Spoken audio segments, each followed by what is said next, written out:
अस्सलामुअलैकुम प्यारे बच्चों। आज हम कहानी सुनेंगे, एक बहुत ही मज़ेदार और बहुत ही अच्छी एक बुढ़िया की कहानी, जिसका उन्वान है बेवकूफ़ बुढ़िया।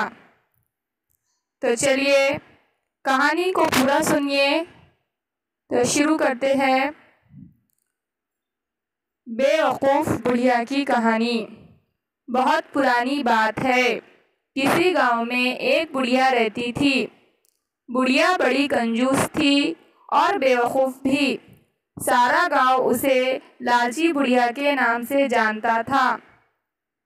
एक दिन एक अजीब व गरीब मुर्गी इस बुढ़िया के हाथ आई। मुर्गी क्या थी? सोने का खजाना था। इसने जो पहला अंडा दिया, इसे देखकर बुढ़िया का मुंह खुला का खुला रह गया।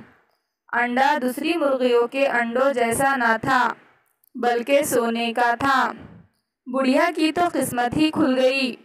बुढ़िया ने अंडा सुनार को दिखाया। सुनार भी इसे देखकर हक्का बक्का रह गया। फिर ढेर सारे रुपए देकर इसने अंडा खरीद लिया। इसके बाद ये रोज़ का मामूल हो गया। मुर्गी अंडा देती और बुढ़िया इसे बेचकर ढेरों रुपए ले आती। एक दिन बैठे बैठे बुढ़िया के जी में ख्याल आया, मुर्गी रोज़ एक अंडा देती है, हो ना हो इसके पेट में बहुत से अंडे भरे हैं।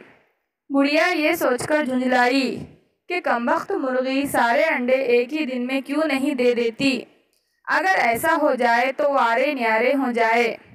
इसने सोचा, क्यों ना मुर्गी के पेट से सारे अंडे एक साथ निकाल लूँ। कौन रोज़ रोज़ इंतज़ार करे। बस फिर क्या था। बुढ़िया ने मुर्गी को पकड़ा और उसका पेट चाक कर डाला। मगर ये क्या, वहाँ तो अंडों का नामो निशान भी ना था।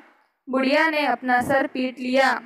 अब तक इसको हर दिन सोने का एक अंडा मिल जाता था, अब वो भी जाता रहा। बुढ़िया अपनी बेवकूफ़ी पर बहुत रोई और पछताई। इस तरह उसने मुर्गी भी खोई और सोने के अंडे भी। तो प्यारे बच्चों, हमें इस कहानी से क्या सबक मिलता है? लालच बुरी बला है, हमें लालच नहीं करनी चाहिए।